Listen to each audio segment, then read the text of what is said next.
Welcome to another Clearwater Jazz Holiday Foundation's Young Lions Jazz Master Virtual Sessions.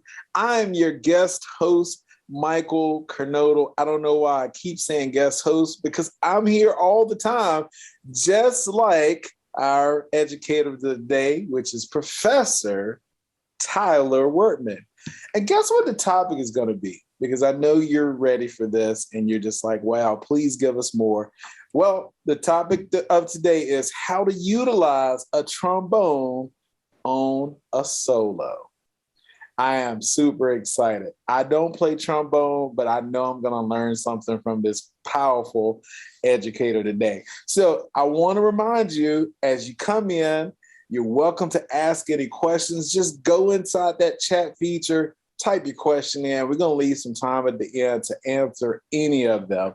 And, you know, we couldn't do this without our sponsors. So I just want to remind everybody, you know, please be sure to check out the studio archives of our past video sessions at clearwaterjazz.com education and outreach section. And that's brought to you by Blue Water Wealth Management at Stewart Partners and Duke Energy, as well as the Young Lion podcast available wherever you stream. And that's brought to you by our friends at Marine Max Clearwater. And just search Young Lions Jazz Master Virtual Sessions wherever you stream.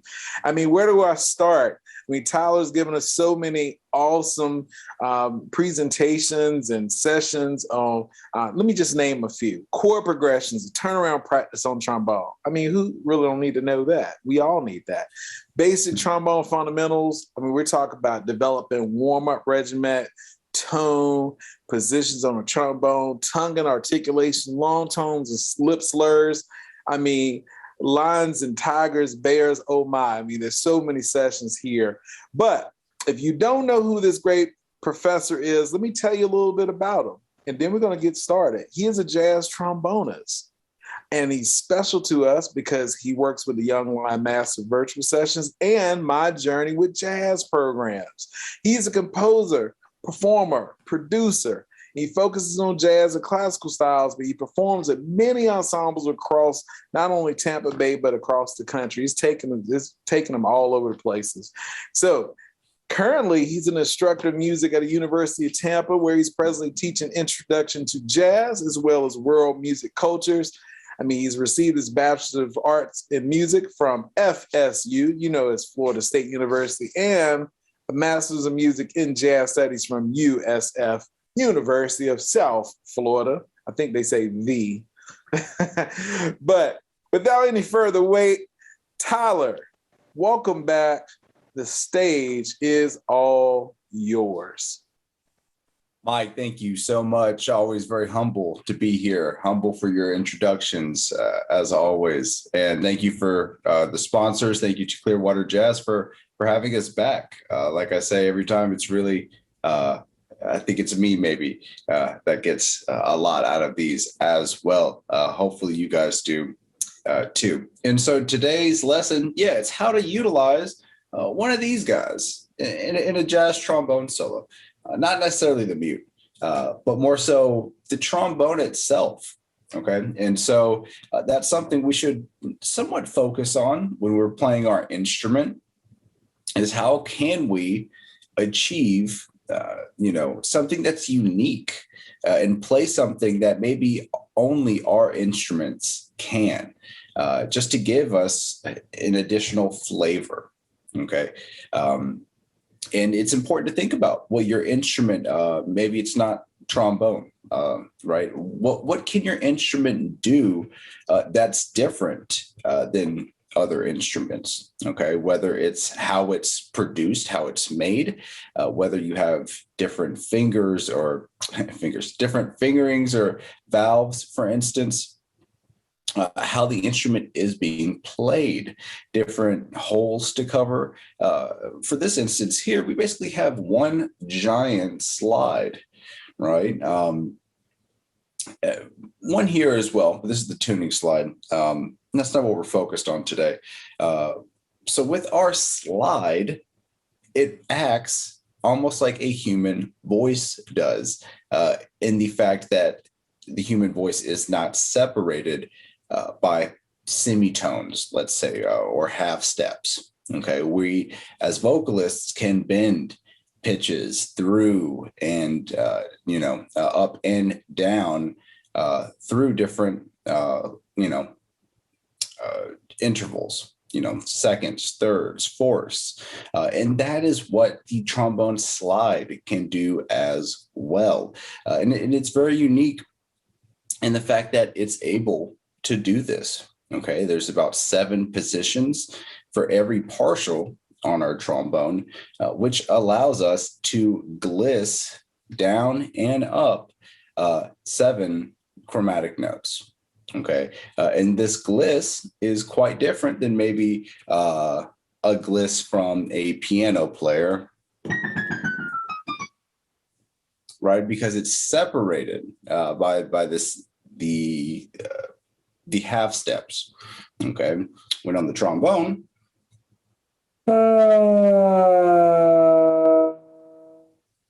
we can go all the way through each pitch, not only playing the desired pitch, but every chromatic frequency above and below it, which makes playing the trombone a bit tough at first because you have to learn your slide positions. But once muscle memory comes into play, we're then able to perform, things on the trombone that are vocal, that have vocal qualities. Okay. And so it's these vocal qualities that will enable you to play what you're singing. Okay. And it's really important, whatever inflections you're thinking of, to try to maybe incorporate those on your instrument, whether it is piano, trumpet, saxophone. Okay. But for this instance, we're talking about the trombone, and really what's most unique about the trombone, like I said before, it's the slide, right? It's performed with the mouthpiece. That doesn't really make it special, but what does make it special is that there's no holes to be covered on this instrument or valves to be pressed. This is entirely one piece. Okay. And it's very simple. The only piece that really screws into each other is the bell and the slide. Okay, so in our lesson last week, we talked about how to hold, right, your slide. So what we're going to be focused on today is going to be how to incorporate scoops, bends, things that the slide could do very well that are vocal elements into your trombone solo. Okay, and so as we spoke in our previous lessons, how to build solos, we've approached thirds and sevenths, we've approached 12-bar blues, chord progressions. And so we're going to hit those today, but with the emphasis on how we can bring the trombone to the table. Okay, and so with this play along behind me here, I'm going to maybe play one chorus where I'm not utilizing the trombone slide as much as I could be. And then I'll play another chorus in which I'll demonstrate maybe using my trombone slide in a vocalistic manner. Okay. So here's our first chorus. Again, I'm not going to try to utilize the slide as much.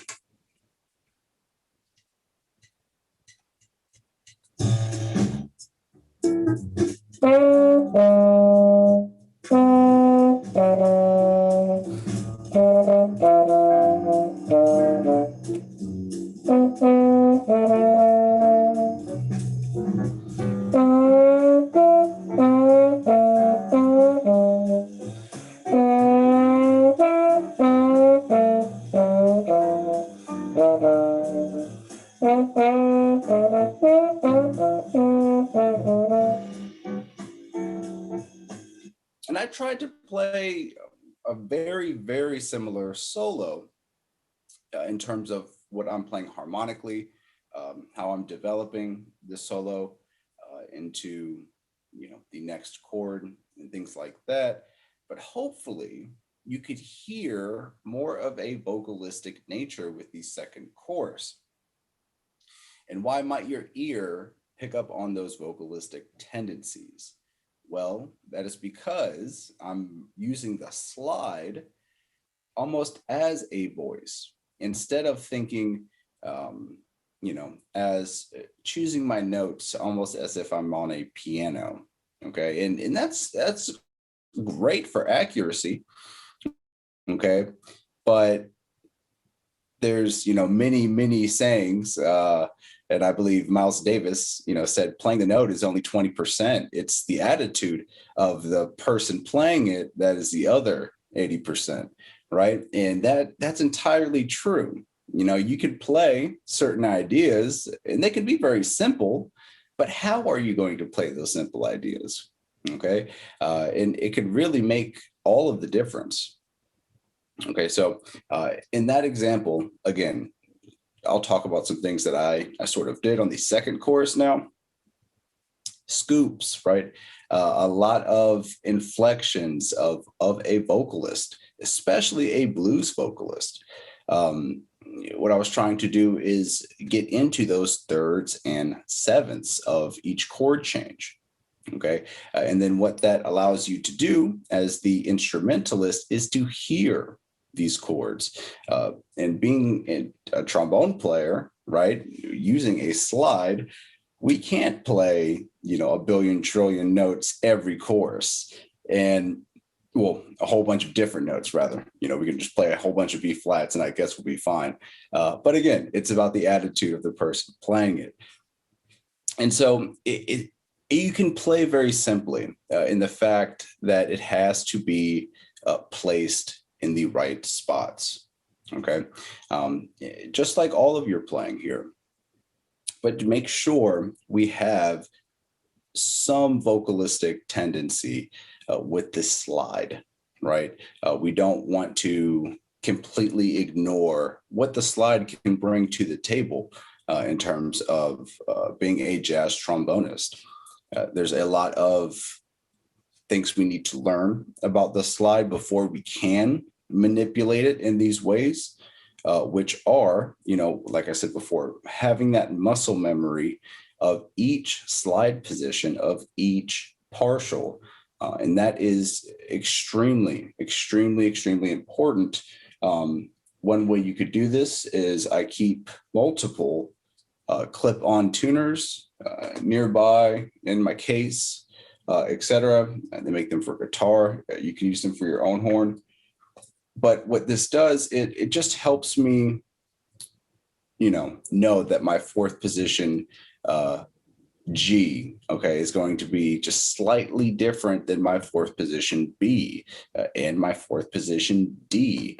And so do your long tones with a tuner is what I'm saying, because then you know exactly where your slide position is supposed to be.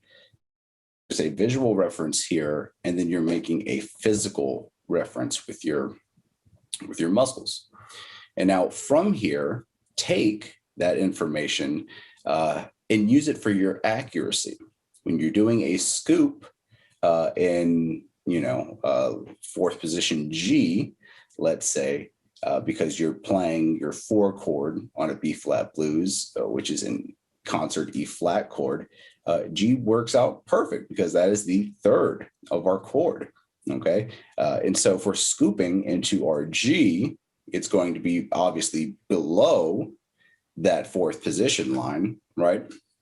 And make sure to complete that G with the muscle memory, but also use your ears. Listen to the pitch, guys, and make sure that it is perfectly in tune before you stop or keep on sliding. So if I'm going to play just about 5 measures, so.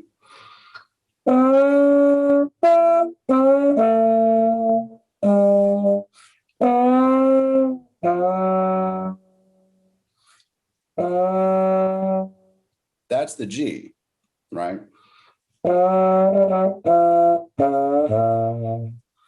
So it's important to hear these triads as we're playing, right?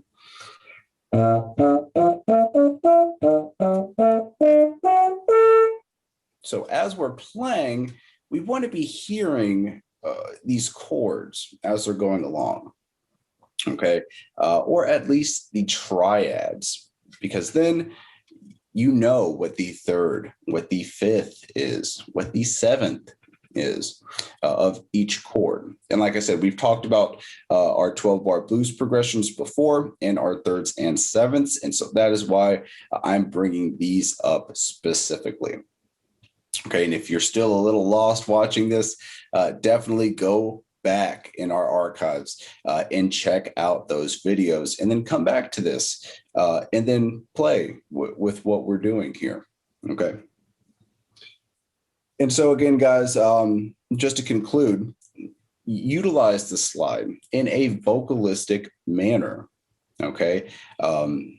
Do not just use it to place your notes, at least when you're soloing in jazz, and use it maybe as a vocal principle or property. Okay. How can you bend? How can you growl? How can you use your vibrato on a slide? Okay. And again, practice these things in the practice room before implementing them on stage. I would definitely recommend that, as well as internalizing chords as we're soloing in jazz. Okay, that is going to help us out tremendously. Knowing that we're on our one chord, moving to our dominant four chord. Okay, can tell us what our root, third, fifth, seventh are, of these chords coming up. So you're not surprised going down the road into the chorus. Okay, you're knowledgeable about these chords that are coming your way. Each interval, and it's all about your choices as a musician now.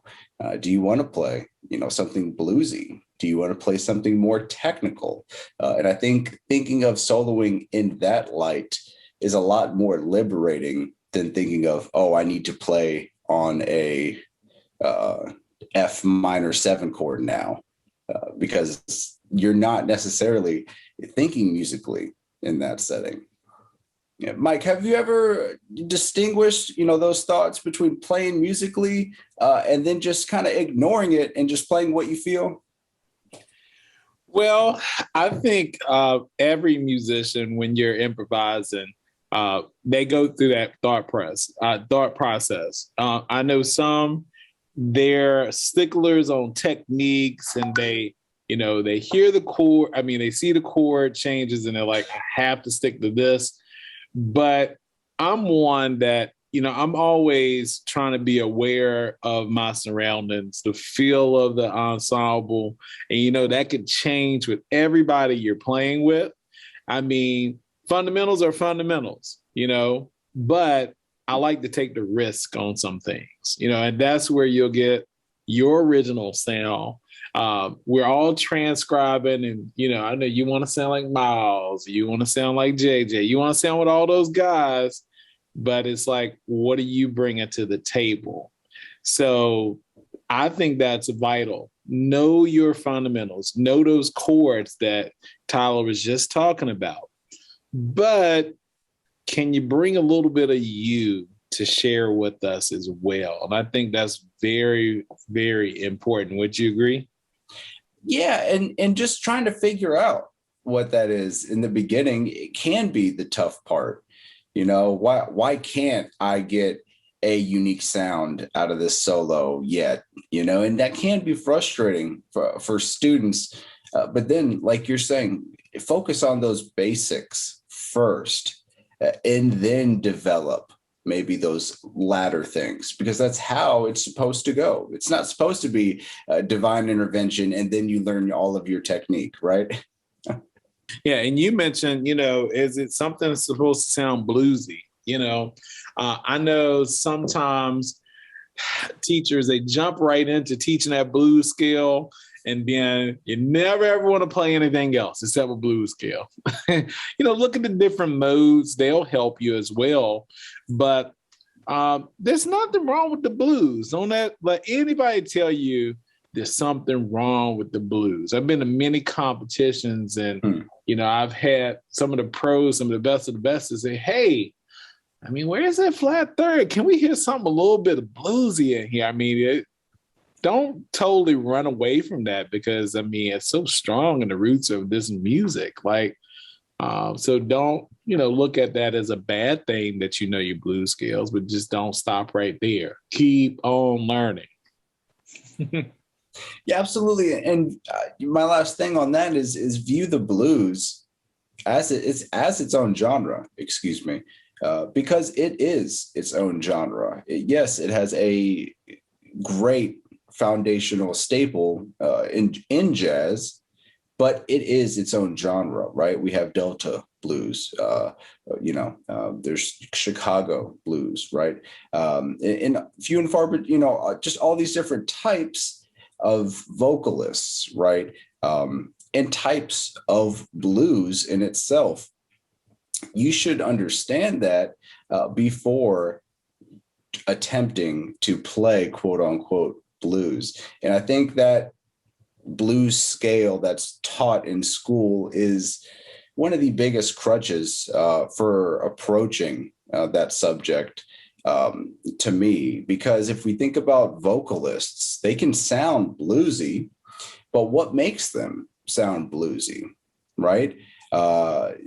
It's the bends, those growls, the vibrato, their timbre of their tone. Okay, it's really all of those things, not just the blues scale. Yes, you're absolutely right. The flat three, flat five, right? Those two notes can really bring out a lot of emotion when played the right way.